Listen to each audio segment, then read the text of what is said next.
Welcome to the High with Stuff podcast. This is episode 225. And we have a special guest today. If you all are here today, it means you got the flyer, we have some marketing out there, and you're here today. So we appreciate you coming out today. And if you're listening to this later, I'm not live. Definitely appreciate you joining us.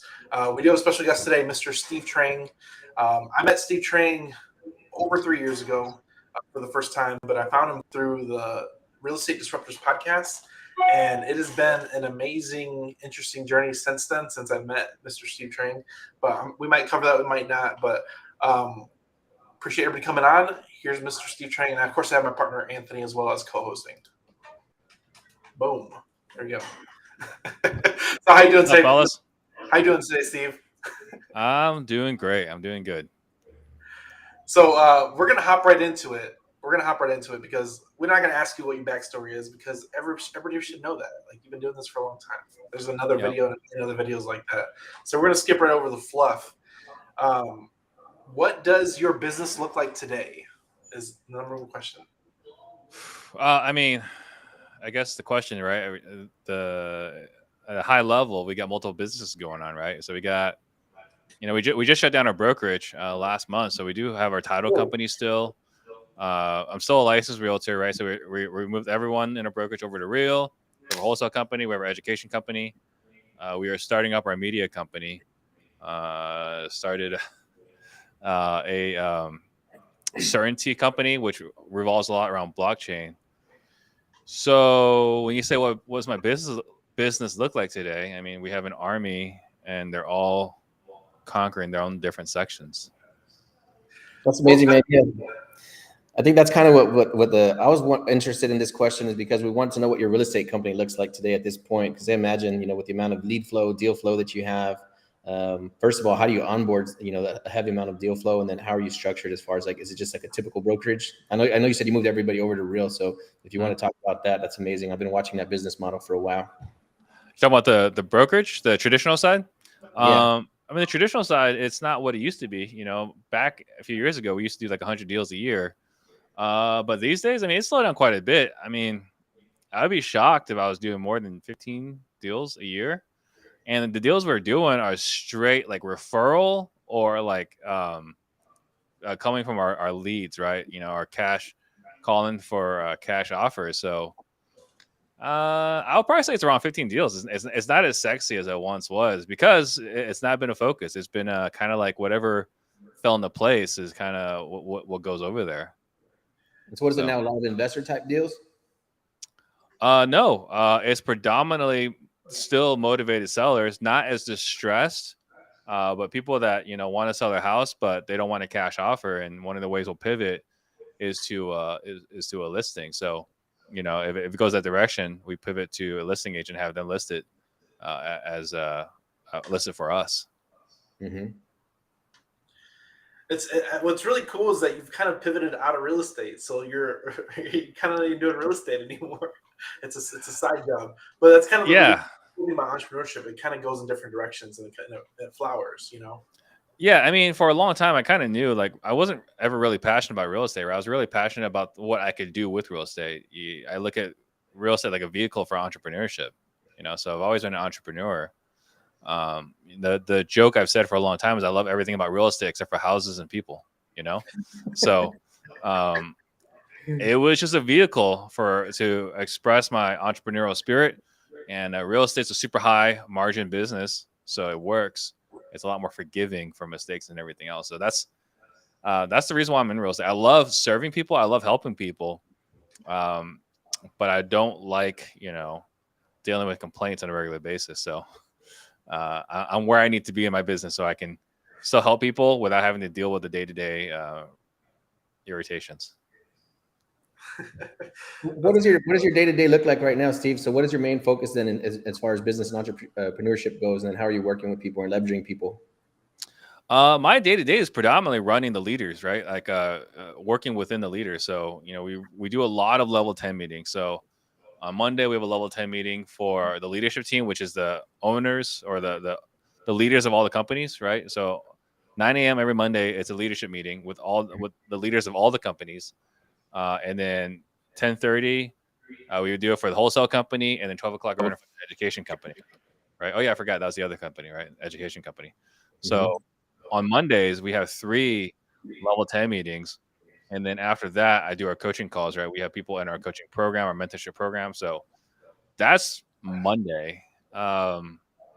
Tuesday I have a couple of coaching calls. Wednesday is podcast day, is my favorite day of the week. And now Thursday and Friday we have podcasts as well. We have Pardon the Disruption we added for Thursdays, and Certainty Talks on Fridays. But I would say a bulk of my time is dealt meeting with the leaders and helping them grow the companies and giving them the support that they need. So you said on the education company, is that real estate education? It's sales training. So we focus predominantly on sales. So we focus on, how to have a conversation with the homeowner from the moment they call in, or even when you're cold calling them, from the moment you cold call them until you close escrow. I think the conversation is so important. So we focus a lot on that. And then we are in the process of potentially branching out into sales management training, because, it's great for all these hustlers that are getting sales, right? They're closing deals and so on. But at some point, you don't want to be doing the sales anymore, and you want to have salespeople. And I love my salespeople, but I hate managing them. And so we're rolling out a program where we're going to teach people how to identify great salespeople, how to onboard them, how to train them, how to manage them, and ultimately how to retain them. Because how many people have you talked to who've got great salespeople that become their competitor? So that's something that we're looking to grow into. Can you tell us a little bit about that? Like, I don't know if you care to share the cost right now. Or what does somebody get? Is it regular meetings? Is it hourly? Is it like modules? Do they kind of like go through themselves, or weekly meetings? So right now at a very high level, because we're still kind of like feeling this out. So at a very, very high level, because we haven't talked about it publicly, right? I posted about it on Facebook like 3 weeks ago, and that's like the only thing I talked about it. Oh, okay. So at a very high level, they'll be coming to one of our live events in my office in Tempe, Arizona.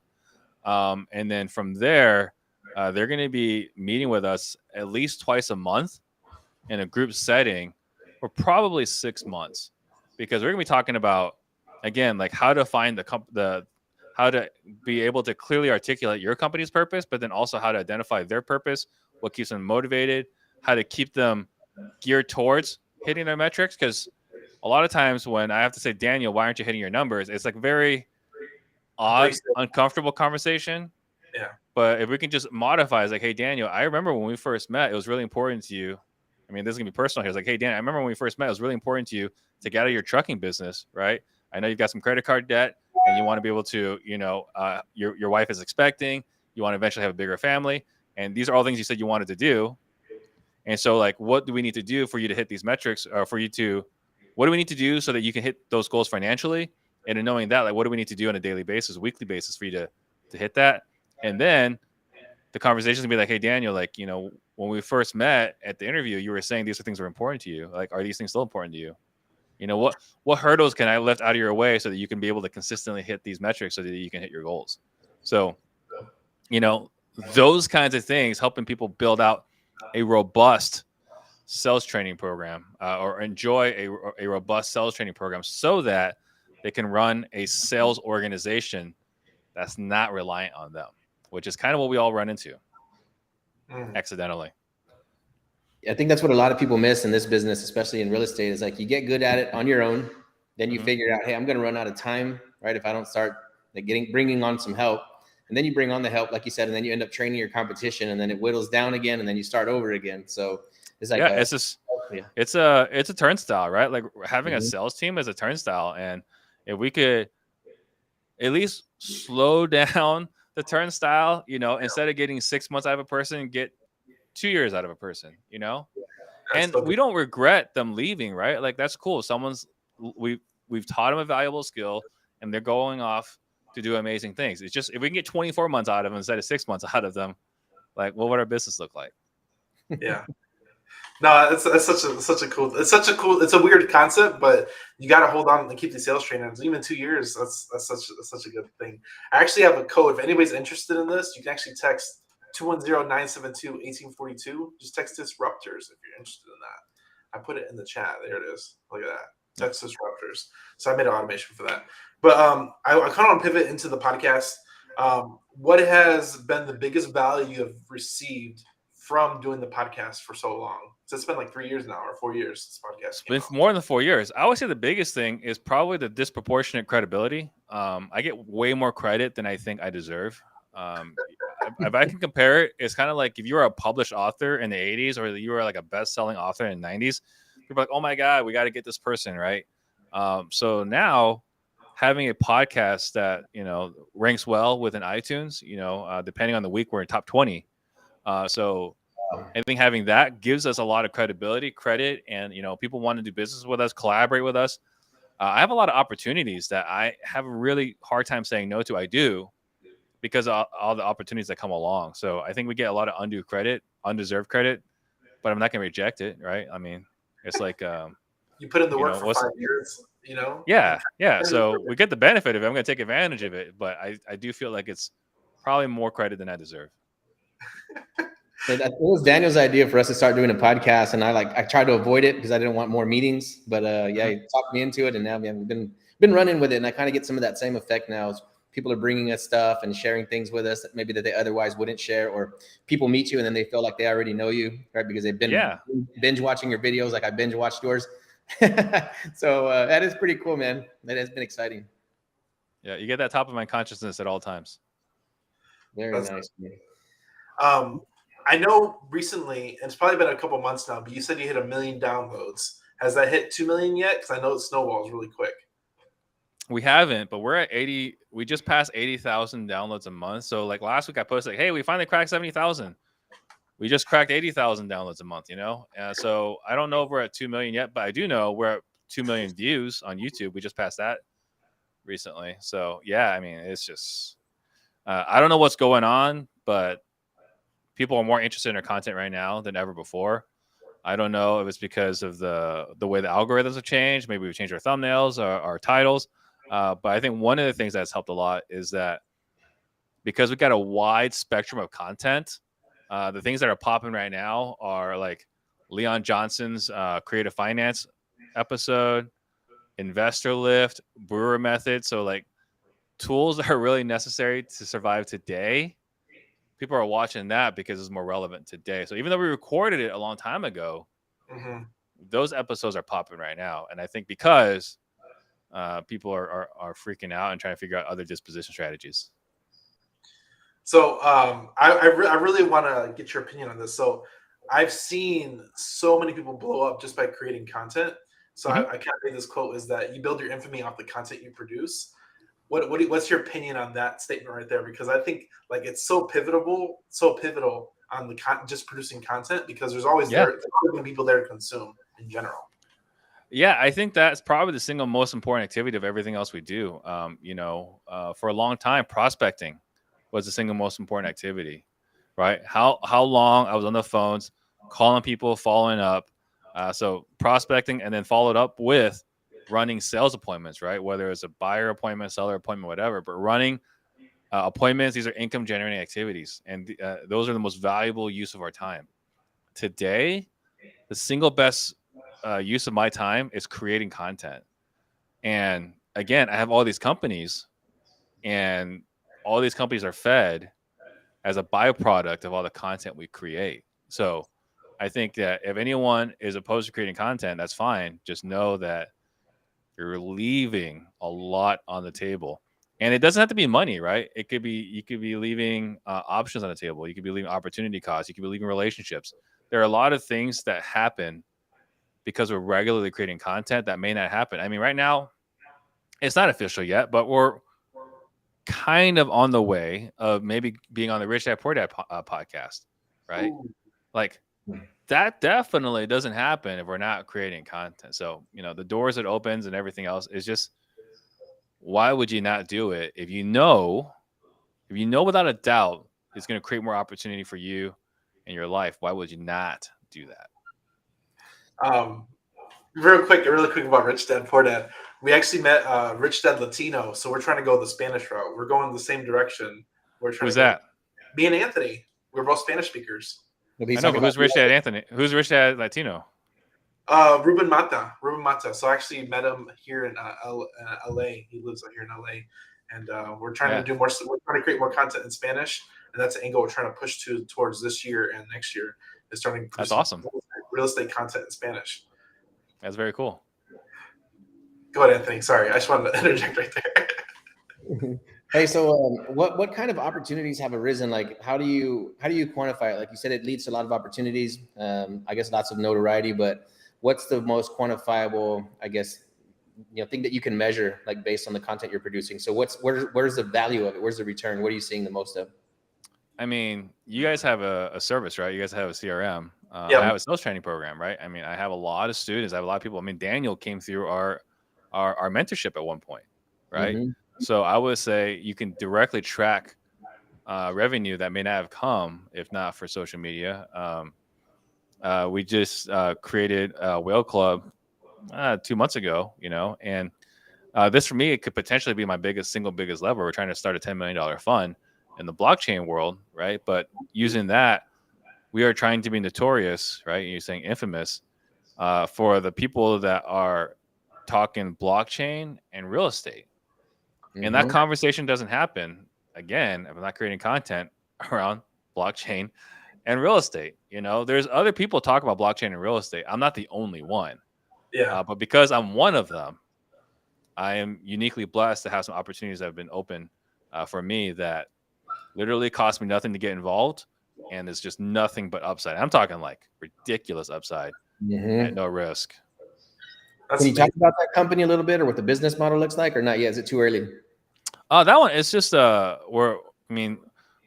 got a 506. I want to say 506C Reg D. We're raising capital from people that are interested in investing in blockchain that don't have the slightest clue about it. They're too busy, right? But they see the upside, they see the potential, and anyone that want to invest in that, they can park money with us. They have to be an accredited investor, right? We're not taking people that 2,000, 5,000, whatever. But if you're an accredited investor and you are comfortable investing 100,000 with us, then what we're going to do is we're going to invest it and we're going to triple your money. And after you triple your money, we pay you back. If you want to do it again, great. But that's the avenue for someone that wants to invest with us. And by the way, I'm not the brains behind that operation. I am. I'm a student. I'm investigating it. I'm testing the what's the word I'm looking for? I'm making sure it makes sense, right? It's checking all my boxes for me. So I believe in it. I believe in the project. So if anyone that's interested in investing in it, they can invest with us. And again, that's an opportunity that I wouldn't have if I wasn't out there creating content around, right, real estate and blockchain, right? I mean, you look at this. This is an NFT I bought at the beginning of this year, which, by the way, has crashed in value, right? I mean, it was I won't say it's a total bust, but it was a pretty big loss.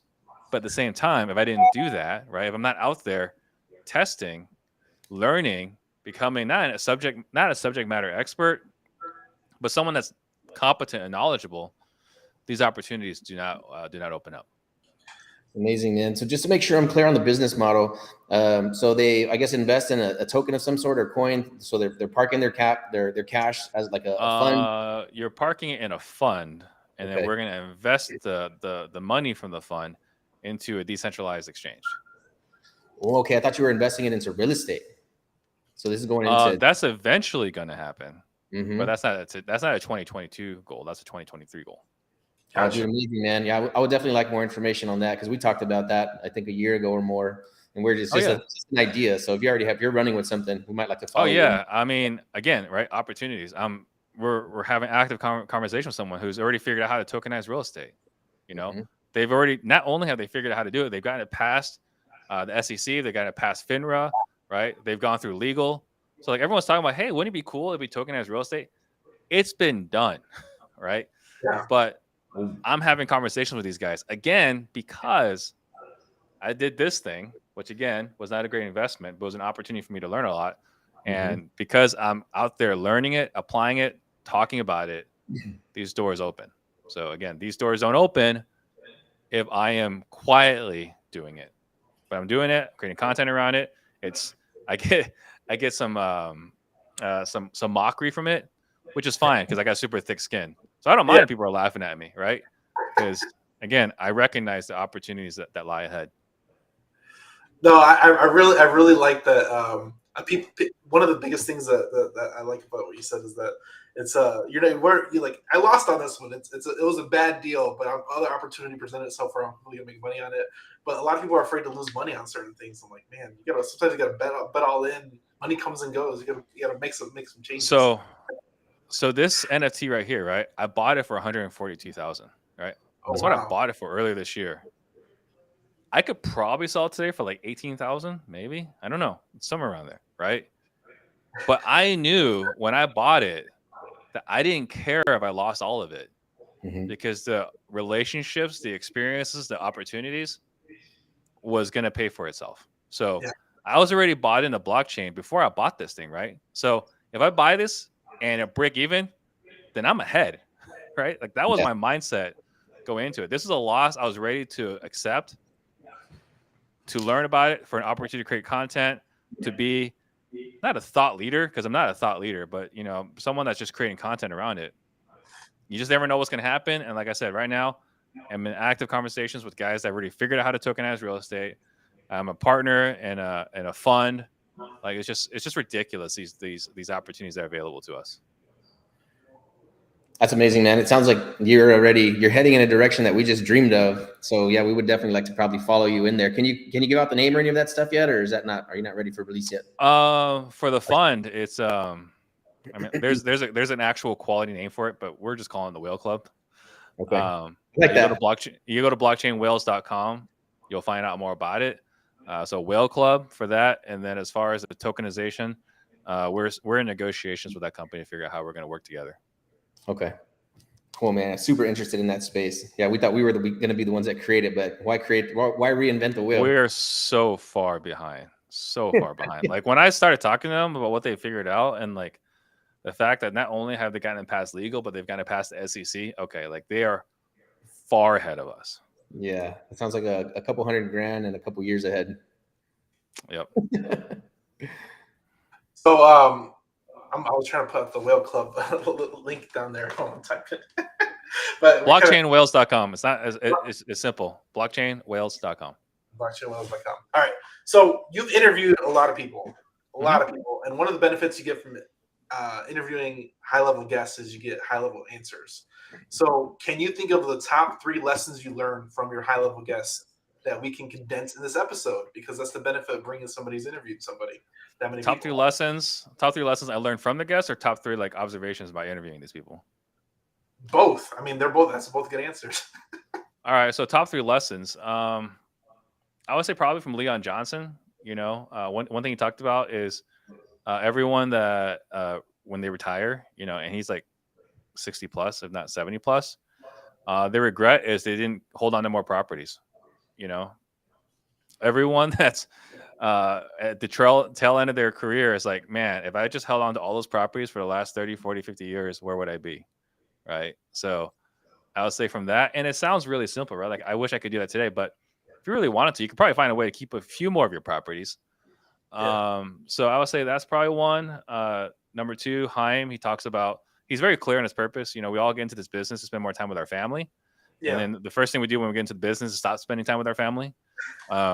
So he's very clear, right, on why he got into the business, and he's very intentional. Like he gets to pick up his kids every day after school. Like how many of us said we want to spend more time with our families, but are actually picking up our kids after school? So that's number 2. Let's see. Number 3. I would say probably just the power of collaboration.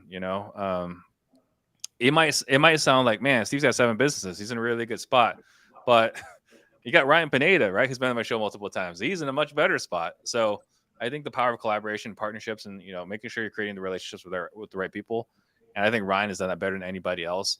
He's got all these businesses. He's got partners on all these businesses, right? I have all these businesses, but I don't really have partners in all these businesses.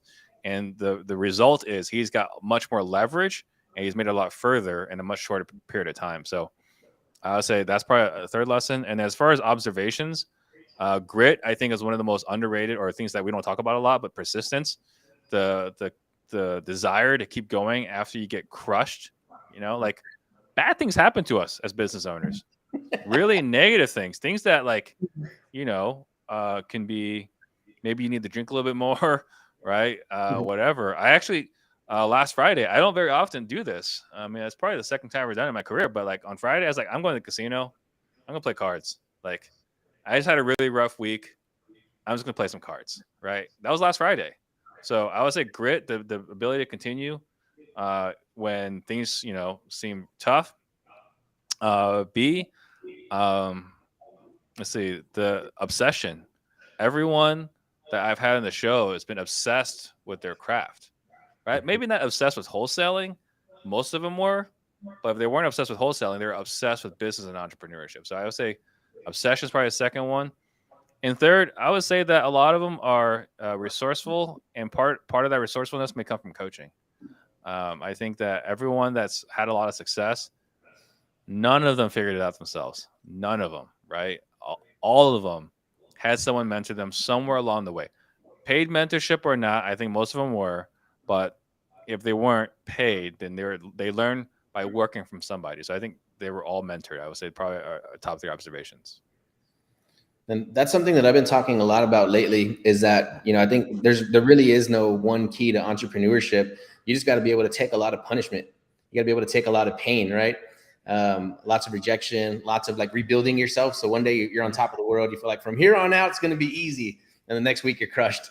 So that's something that, yeah. No, you're gonna keep suffering. Right? That's just reality. Because the alternative is you don't keep suffering, is you can stay where you're at and be complacent, and then watch someone else younger pass you by. So you're gonna have to keep going and keep growing, and as part of the price of growing is suffering. So I think that's it, right? You're always growing into a new person. So I've been wanting to launch this this version of Hive Mind called Hive Health, and we're talking about like how do top performers, entrepreneurs, people that are doing amazing. What do you do for self-care, for like personal? So like when you need to unwind, you mentioned playing cards, but is there any other kind of like rituals or like health things that you have that help you like reset your nervous system or heal your body to keep you in the game longer, mentally, physically? No, not really. I think that in some ways I'm kind of broken. I don't process stress most other people do. Mm-hmm. So it was a stressful week last week, but for the most part, um, I'm a pretty positive person. Mm-hmm. And I don't really take a lot of what's the word I'm looking for, Supplements. Mental anguish. I don't take a lot of mental anguish, right? Everything's a learning opportunity, and you hear that a lot from a lot of people, but I truly believe that. I truly take everything as a learning opportunity. It's like, okay, I learned that, and let's move on, right? Like, learn a lesson, don't do that again, You and just that's got it. nerves still at this point. Yeah, I mean, I think I've been that way my whole life. Yeah. I think that part of my personality, I'm not saying this is the right way or the wrong way, but a personality or a character attribute I have is infinite risk tolerance, right? And I think with infinite risk tolerance comes taking losses like it's no big deal. Like I said, I planned, like, if this thing went to zero, like, I'm going to be fine. Like, I had that going into it, so I think that for that, with that, I don't require as much self-care. Now what I do do on a regular basis is, Monday, Wednesday, Friday, 5:30 a.m. I'm playing basketball. And then Tuesdays and Thursdays at 5:30 a.m. I'm at the gym working out.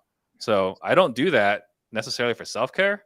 Mm-hmm. I do that. I do enjoy playing basketball, but I do it predominantly to stay in shape because we do need to be healthy if we're going to be, successful and be able to be around long enough to, not only play with the kids, but play with the grandkids and hopefully live old enough to give wisdom to our great grandkids. So that's my goal. That's my aspiration. So in order to do all those things, I need to be healthy. So I work out. Yeah, I think that's kind of my go-to, man. If not, I feel the mental stress more if I'm not in the gym, multiple times per week. Yeah, I feel like the it's easier to get stressed, easier to get bogged down, and then you're beating yourself up instead of letting the business, beat you up. Yeah. It was kind of crazy because the first time I met Steve, he's like, "Oh, we're gonna run the mile at the park. Come meet us here at 6 a.m." And I'm like,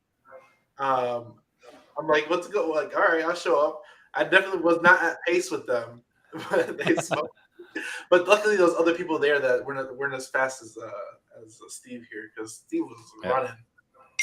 I wasn't fast. I've just been doing it for a while. So do you run often? No, I hate it. So, Just in basketball. yeah. Well, once I found a 5:30 basketball crew, I stopped running, right? Because I enjoy basketball and I hate running. So once I found a group of people that play basketball at 5:30 in the morning, I just started doing that. Yeah, I'm like, give me a barbell, give me some rings, give me a pull-up bar or something, but just running is just brutal. I'm just not interested, at all. Yeah. Today there was a lot of Yep. running at CrossFit and it was just miserable. Brought my daughter with me and we were both just like, I hate this. Yeah. Yeah. I'd definitely rather be sitting home, eating donuts, whatever. But it's not going to lead to a lot of positive success. Yeah. Go ahead, Anthony. Go ahead. Now, one thing I was going to ask about, man, because I feel like you're the kind of guy, right? You're a great dad. And I think you might think about stuff like this. What do you do as far as like legacy is concerned? Like what kind of things should a person have in place as far as like, do you have any tips on that? Like as far as like a living trust or how you might plan to like hand off your assets when the time comes? So everything we have is in family trust. And the goal is to be able to pass off that trust to our kids. We want to take advantage of, I can't remember the term right now, but basically we can depreciate all our assets and we can pass it on to them at full market value at no taxes, right? So that's the loophole that I fully plan on taking advantage of. Mm-hmm. So that's my plan. But as far as legacy, really what's the most important thing to me is not the money or the wealth, because they can squander it. I mean, you see it happen all the time, right? Like money doesn't last past 3 generations. For me, the single most important thing is that I create a family where all my kids, all 3 of my girls, are happy, well-adjusted human beings that are contributing citizens to society, right? If I can create that, that would be far more important than giving them money, Mm-hmm. right? Because money doesn't do anything. Wealth doesn't do anything if you don't know what to do with it. So for me, I want well-adjusted, happy, successful kids. And if they're not wealthy, but they're happy and well-adjusted, as a father, that's good enough for me. Heck yeah, dude. I agree, man. So I started taking my oldest daughter to the gym with me too, because I just want to like build up a little bit of mental toughness, confidence, that kind of stuff. Any parenting tips, man? I see you posting some stuff on Facebook from time to time, but what can you share with us dads out there that are trying to balance our lives between entrepreneurship and being a good dad? Like, is there something you do to go out of your way to help them grow that or develop that part of themselves? So every morning I drop them off at school every single morning, and we listen to Darren Daily on the way there, right? And they hate it, but they're learning the lessons and they're learning the language. Mm-hmm. So every morning we listen to Darren Daily, and they have to summarize what they learned from that lesson, because if they don't, we watch it again. So now they get it right the first time, and after that, they can listen to whatever music they want. That's every day. Tuesdays and Wednesdays, I pick them up early, go to Kung Fu, go to piano, and then I don't do this nearly often enough, but I like to ask them over dinner, what are they grateful for today, and what did they do that was outside their comfort zone today. So I want to hear those 2 things. Again, I don't do that enough, but the other thing I do is I'm very intentional to make sure that I'm not on my phone all the time when I'm at home. So I want to give them at least 30 minutes to an hour every night of quality time where I'm not distracted from my phone. So when we're at the dinner table, phone is not on the table. So they're not allowed to have their iPads on the table. I'm not allowed to have my phone on the table. So uninterrupted dinner every night. That's amazing, man. Yeah, that's a tough one. Like trying to get disconnected. So yeah, I'll make sure the same thing. If we go out, movies, dinner, everything, phone staying in the truck or staying at home. Yes, I do try to have that uninterrupted eye contact, that kind of stuff. And same thing for them. Like no phones, no iPads, all that. Man. That's amazing. I think that's pretty powerful. And I think a lot of people aren't even thinking about that right now. We're just so used to it. There's 5 people at the table and everybody's like, weird. Oh, it's so depressing, right? Like I'm going out to dinner and I'm watching like these teenagers or young adults on dates, and they're on the phones all the time. Like, what are you learning about the other person? So yeah, different world we're living in. What is a quote that you resonate with? The one I love the most still is Zig Ziglar. The one I live by is, you can have anything in life you want so long as you help enough other people get in life what they want. That one for me, for business. And another one, I actually just talked to my daughter about this the other day, was Henry Ford, right? Like the man who believes he can, the man who believes he can't are both right. So I have a mind of infinite possibilities. So I have infinite options. The guys that are victims, well, they're going to keep getting victimized. Mm-hmm. That's just the story of life. So I think that one probably more relevant today than before. There's a quote, something like that too. I'm terrible at quotes, but it says something like the people that are always giving, they always have to give, and then the people that need are always needing, or something like that. Mm-hmm. Yeah. I mean, you get what you give. That's the truth. How do you what is the impact you're trying to make on the world? Um, what's like the end goal? Do you have like an end goal in mind? There's like the next step of like how much impact do I want to make? Because I think a lot of people, when you get to a certain point, you're just trying to make an impact after that point. Mm-hmm. And what's that? Is it like a step of like, hey, if I make this much impact, we're doing certain things that are just like immeasurable to you in your opinion? I don't think you can quantify it, really. I mean, I put out there 100 millionaires, and I'm pretty confident that we've created 100 millionaires. We've only been able to validate 11 because we require people to prove that they're a millionaire before giving them the plaques. But for me, so my history, right? Like my grandparents fled China because of communism, right? Like Wow. that was a real thing. And then they fled to Vietnam, and my parents fled Vietnam because of communism, right? And so for me, I am a red-blooded capitalist, right? I'm an entrepreneur through and through. Amen. I'm all about results. And so for me, one thing I want to do is create another generation, right? Or support another generation of entrepreneurs, people that don't fit in the regular, school criteria and so on. Like they want to live a life where it's on their terms. And so for me, I want to create a vision, a path for entrepreneurship, because my family has experienced what socialism does twice, right? So I am very anti-socialist. I am very much a red-blooded capitalist. And so for me, my goal for impact is to create more entrepreneurs, because the more entrepreneurs we create, the better off we're going to be as a society. That's beautiful, man. That's kind of my cure. Is like, we got to spread the news. Like once I figured out how to make a good amount of money in land, I'm like, I'm teaching everybody. My dad's like, are you sure you want to teach your secrets? I'm like, damn right. I'm gonna tell everybody. Yeah. Of course. Yeah. Oh yeah, dude. Hey, Steven, do you have any kind of spiritual practice at all? Meditation? Spiritual? Yeah. No. I probably should, but no. Really. I made you like a meditator or something. Wake up in the morning.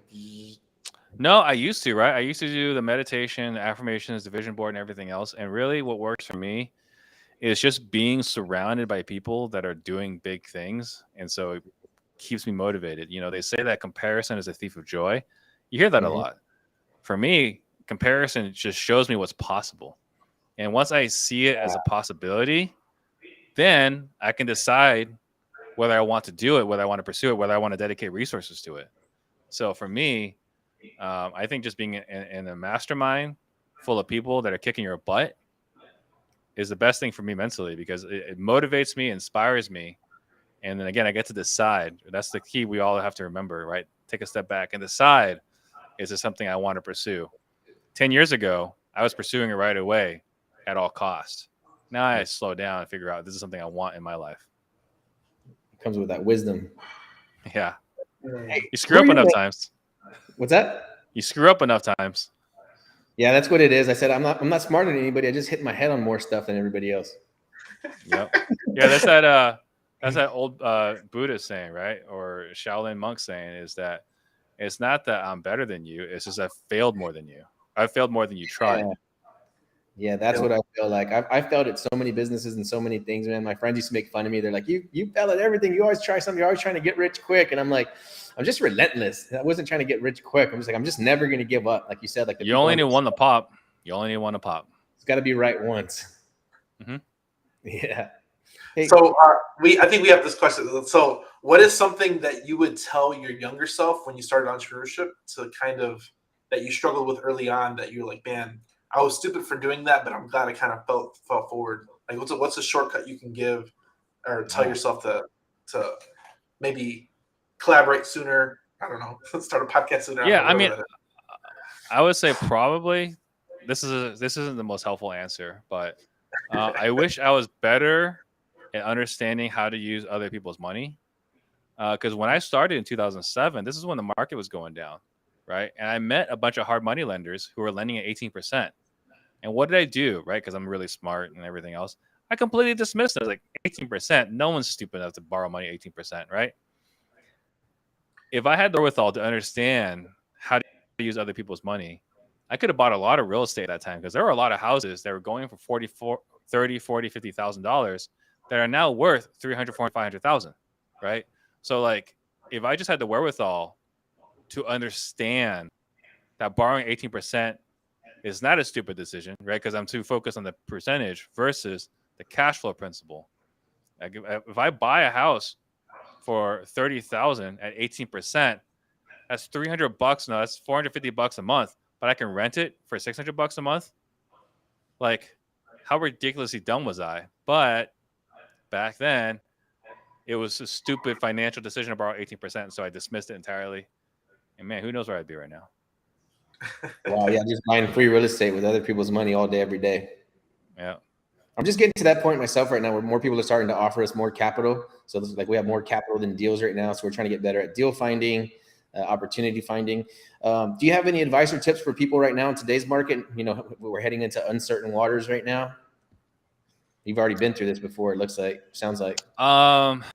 Yeah, I think that the key here is to not try to figure out yourself. I think the key here is surround yourself with the right people. I've been through one of these, but I haven't been through two of these, right? And so Eddie Speed is someone I look up to, and you know, he and I are potentially collaborating, right? He's been through like 3 or 4 of these, right? So I think you don't have to do this alone, right? Find someone that's done it. I'm not going to say the old thing, right? Well, go and find them and add value, because I think adding value is one of those things that everyone says, but it's Shay now, yeah. It's how do I put it? It's not enough, right? If I say, hey, Anthony, how can I add value to you? Hey, Daniel, how can I add value to you? Not really helpful, right? But if I say, hey, Daniel, you know, or Anthony, I just heard you say you do the land. It's like, hey, Anthony, I've got this parcel of land just outside of Bakersfield. Would you be interested in taking a look at it? Yes. You're calling me back, right? I'm adding value here because I know what you're looking for, right? So if I know what you're looking for, then I can go see if I can add value for you versus, hey, Anthony, how can I add value to you? Like, I don't know.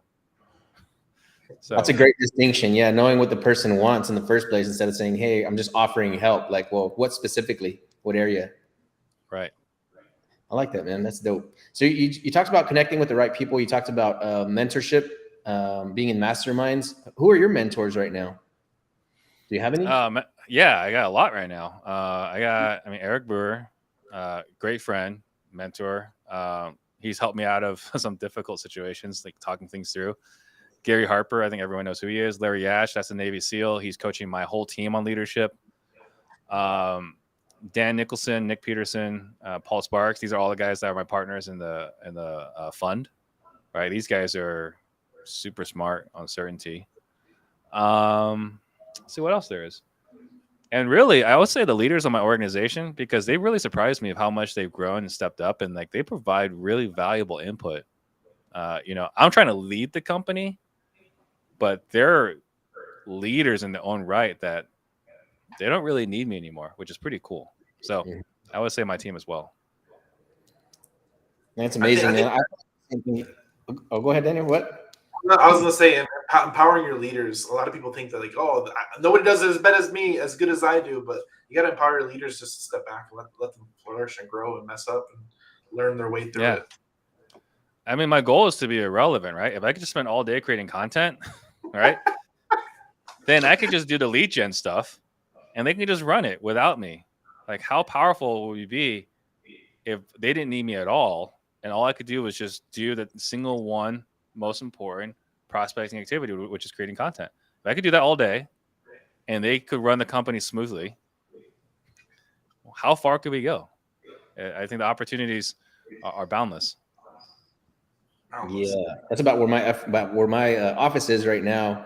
I have my sister as my main admin. Then I have Elizabeth. She's like my number one acquisitions person. And then my guy, Evan here, he's like super at numbers like Daniel is. So they really only bring me for like high level negotiations, creative stuff, you know, those kinds of things. So I'm like trying to extract myself. I just need to teach them just a little bit more.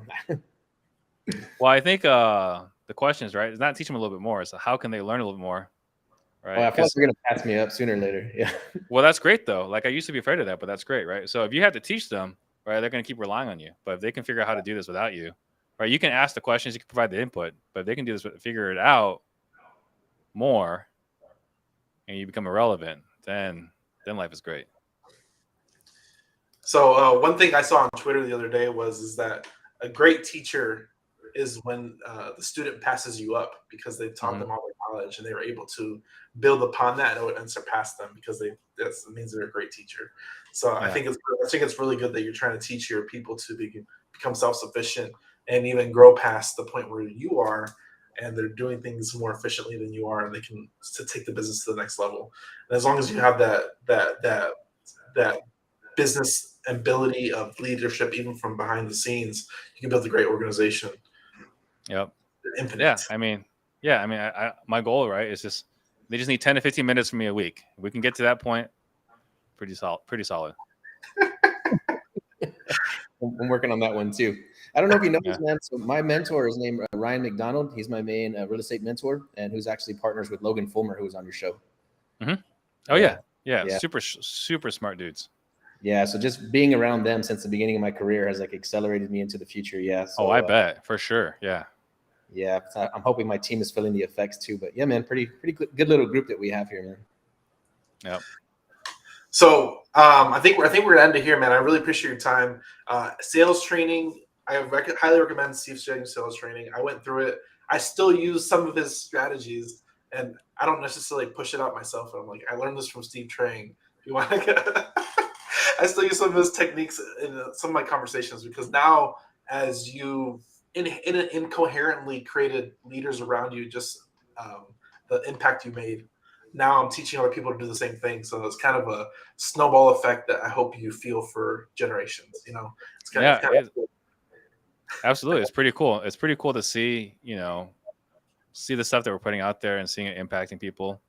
Seeing I think Ryan sent that message like, hey, I'll let you know, like, I became a millionaire watching your podcast. I know you never heard of me, but thank you. It's like, man, that's like a pretty cool message. So yeah. You definitely are making waves, man, for sure. Yeah, like I said, I have a special bonus for you. So with the Hive Mind we created, we've had 13 clients hit 6-figure months, and we're creating millionaires too. So it's a sub layer of creating millionaires. So hopefully you receive that benefit as well. Oh yeah, 100%. That's I mean, again, right? Like that's like I'm sure the impact we've created, we probably created over 100. We just can't prove more than 11. Yeah. I'm gonna send. What do you got to do it up? Do you need like liquid cash or like assets that are paid off? Where do you hit $1 million? I need something signed off by your CPA. Says that I am Anthony's accountant and I can verify that his net worth exceeds $1 million. Okay, and then also, like, what about for the show? What are the requirements for the show? Is it $100 a month? $1 million a year. $1 million a year. Okay, cool, man. We're coming for you. I think we'll be ready for you by next year. Perfect. I will love it. I would love to see that. We might hit $1 million this year in Hive Mind. Yeah, Hive Mind's about to do $1 million in revenue. Yeah, just on the software. That's incredible. Good job, guys. We want our plaque, bro. We want our plaque. It's not going to have my name or Daniel's name. It's going to say Hive Mind on it. It's got to be individual. I'm sorry. Individual. I guess next year then. All right, dude, we appreciate you, man. This was awesome. I think it's cool to take a deeper dive with you because a lot of like stuff you hear about real estate on these conversations. So to get a little bit better snapshot of who you are as a person, man, we super appreciate you, man. This was really fun. Yeah, it's my pleasure. Thank you guys for having me. I appreciate it. I think hopefully, the people that are watching are getting value from it. And I know I'm not the most exciting person on the planet, but hopefully I can get you guys, have a different perspective on some ideas. You're changing the world, man. You're changing a lot of lives. Yeah, we appreciate you. We appreciate it. Thanks for coming on. I hope you all enjoyed the episode. Please go like, subscribe, check it out on the channels. Check out the Real Estate Disruptors podcast on all platforms too. And if you're interested in Steve's sales training, you can text 210-972-1842. Just text Disruptors.